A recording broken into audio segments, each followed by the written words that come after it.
उन्होंने जहां दिनकर जी से लेकर के बहुत सारे उदाहरण दिए हैं। मैं ये बात कह सकता हूं, जिनका नाम ही अजय हो उसे बताओ कौन हरा सकता है। और ये जोश उत्साह बता रहा है कि इस बार समाजवादी पार्टी के नौजवान प्रत्याशी यहां से इतिहास बनाने जा रहे हैं। वैसे तो बड़े बड़े दल हैं, उनकी बड़ी बड़ी बातें हैं। कभी बीजेपी के लोगों की बातें सुनोगे, सुनने में तो अच्छी लगेंगी, लेकिन बाद में जब विचार करते हो तो सोचते हो कि ये सच बोला है कि झूठ बोला है। अभी कुछ दिन पहले, तकरीबन 2 दिन पहले दिल्ली में हिंदुस्तान टाइम्स अखबार के बड़े कार्यक्रम में ताज होटल में प्रधानमंत्री जी बोल रहे थे कि मध्य प्रदेश में इतना अच्छा काम हुआ है और देश की सरकार ने इतना अच्छा काम किया है कि अब 13 करोड़ गरीब लोगों की आय बढ़ गई है। अब वो 13 करोड़ लोग गरीब नहीं बचे हैं। और वहीं मैंने मध्य प्रदेश में आकर के उनका भाषण सुना खंडवा का, तो कहते हैं कि जो पिछले कई वर्षों से राशन चल रहा है वो अगले 5 साल तक राशन चलता रहेगा। जो सोचो सरकार पिछले 10 साल और 20 साल से लगभग सत्ता में है और राशन बांट रहे हैं, तो बताओ ये गरीबी दूर करने के गरीबी बढ़ा रहे हैं। और आप लोग बताइए हमें, अगर प्रधानमंत्री कह रहे हैं कि देश में 13 करोड़ लोग गरीबी रेखा से बाहर निकले हैं, तो मध्य प्रदेश के 7 करोड़ में जरूर कुछ न कुछ बाहर गरीबी से आए होंगे। और अगर मध्य प्रदेश के आए होंगे तो इस विधानसभा के कुछ लोगों का जीवन स्तर बदला होगा, गरीबी से बाहर आए होंगे। मुझे नहीं लगता है कि आम लोगों का जीवन बदला है। अगर जीवन किसी का बदला है तो भारतीय जनता पार्टी के लोग और भारतीय जनता पार्टी के जो बड़े बड़े सेठ लोग हैं उनका जीवन बदला है, गरीब का भी जीवन नहीं बदला। मैंने उनका भाषण सुना, वो कह रहे हैं कि देश में सबसे ज्यादा वो सड़कें बना रहे हैं और सड़क बना रहे इतनी कि प्रतिदिन इतने किलोमीटर सड़क बना दे रहे हैं। मुझे याद है वो दिन, और आप लोगों ने भी टीवी पर देखा होगा कि जब उत्तर प्रदेश में प्रधानमंत्री जी आए थे और भारत का सबसे भारी महान एयरफोर्स का जब सड़क पर उतरा था और उस हवाई जहाज में से अकेले प्रधानमंत्री निकले थे, मैं आपको कह सकता हूं कि अगर किसी ने वो सड़क बनाई थी जिसमें हवाई जहाज उतर जाता है वो तो समाजवादी पार्टी के लोग हैं। मैं मध्य प्रदेश के लोगों से जानना चाहता हूं, ये डबल इंजन की सरकार ने अगर कहीं एक ऐसी सड़क बनाई हो जहां हवाई जहाज उतर जाता हो तो बताओ। लेकिन इनके प्रिय ठेकेदार ने बुंदेलखंड एक्सप्रेस भी बनाया है। कभी उस पर जाना तो जो बचपन में आपने कभी झूला होगा उसी तरह झूलती हुई चले जाओगे।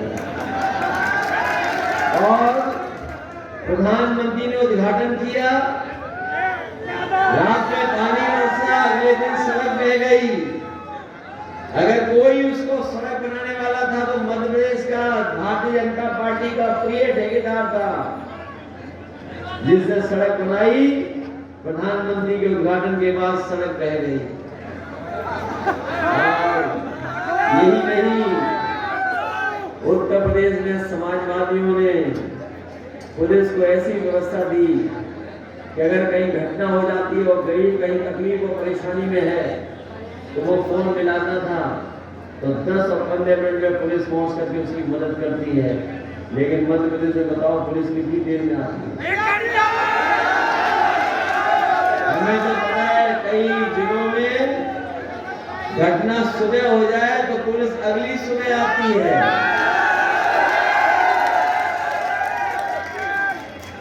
याद है नोटबंदी हुई थी, बीजेपी ने कहा कि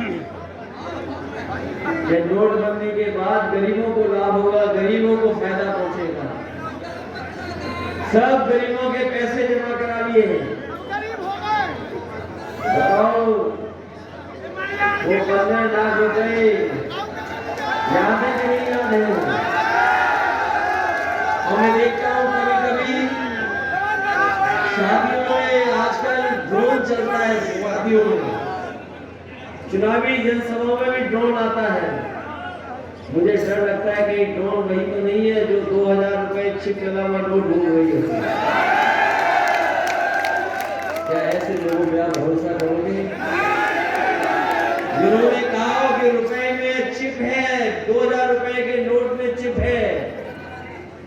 ये देश की पहली सरकार है और दुनिया की पहली पार्टी है भारतीय जनता पार्टी, जिन्होंने जो नोट छापा वही बंद कर दिया, वही वापस ले लिया। अगर दुनिया में कहीं उदाहरण ऐसा मिले तो हमें बता दो। इनकी सरकार में चरम सीमा और महंगाई, भ्रष्टाचार और हमारे नौजवान साथियों बताओ नौकरी मिली आपको? सुना है या कोई पढ़ाई माफिया भी है, कॉलेज माफिया है, बड़ी बड़ी संस्थाएं हैं, ये पढ़ा लिखा तो रहे लेकिन नौकरी रोजगार हाथ में नहीं दे रहे। ये पहली जगह मिल रही है देखने को जहां पर बीजेपी और कांग्रेस में अंदर ही सांठ-गांठ है। क्या ये बात सही है कि नहीं सही है? कांग्रेस समाजवादियों को कह रही है बीजेपी से मिले। बताओ नौगांव के लोगों, महाराजपुर की विधानसभा के लोगों, यहाँ पर चुनाव हुए होंगे, कौन किससे मिला हुआ है आपसे बेहतर कौन जानता है?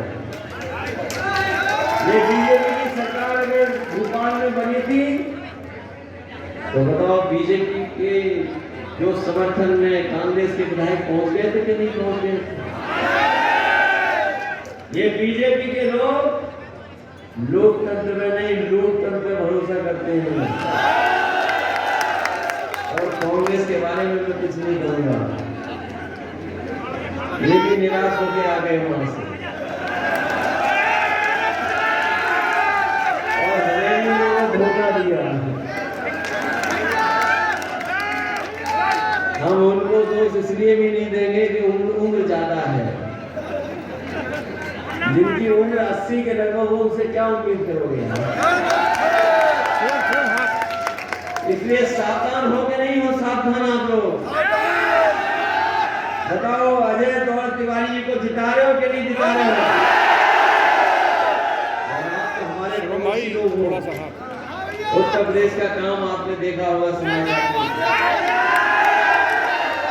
समाजवादियों ने काम ऐसे करके दिखाए। आज भी उदाहरण है, आज भी उदाहरण है पूरे देश में। आज उदाहरण है कि समाजवादियों ने जो काम कर करके दिखाए थे। मैं जानता हूँ यहाँ बहुत दिनों से सरकार चल रही है, लेकिन जो परिवर्तन होना चाहिए था वो परिवर्तन नहीं हुआ।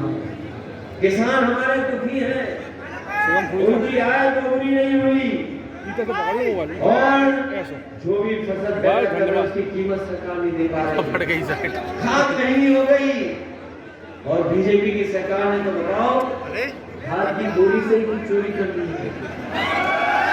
बताओ बोरी से चोरी है तो नहीं है? और जब आप लोग बिजली का बिल देते होंगे तो बताओ पहले से ज्यादा बिजली का बिल आ रहा है कि नहीं आ रहा है? इसलिए इन सवालों को याद रखना। और मुझे पूरा भरोसा है कि आप समाजवादी पार्टी के प्रत्याशी को ऐतिहासिक वोटों से जिता करके विधानसभा में पहुंचाना और हम भरोसा करते हैं आज भी इनके साथ हैं, आने वाले समय में भी हम लोग इनके साथ खड़े होंगे। इस बार हम लोगों ने मन बनाया है कोई भी रास्ता निकालना पड़े, उत्तर प्रदेश के बाद मध्य प्रदेश में समाजवादियों की साइकिल दौड़ेगी। अजय दौलत तिवारी हमारी साइकिल की रफ्तार बढ़ाने जा रहे हैं। बताओ खाता खोले कि नहीं खोले?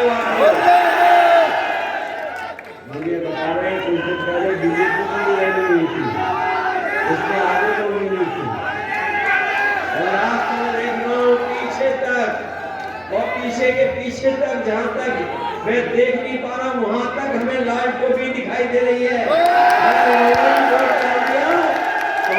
तो तुम्हारी ऐतिहासिक वोटों से जीत कर भी जाएंगे।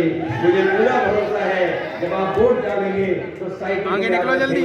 और वहीं जिस तरीके से धोखा दिया है बीजेपी और कांग्रेस से मिलकर दोनों दलों को सबक करेंगे और साइकिल को जिता करके हमारे नौजवान साथी को विधायक बना दोगे।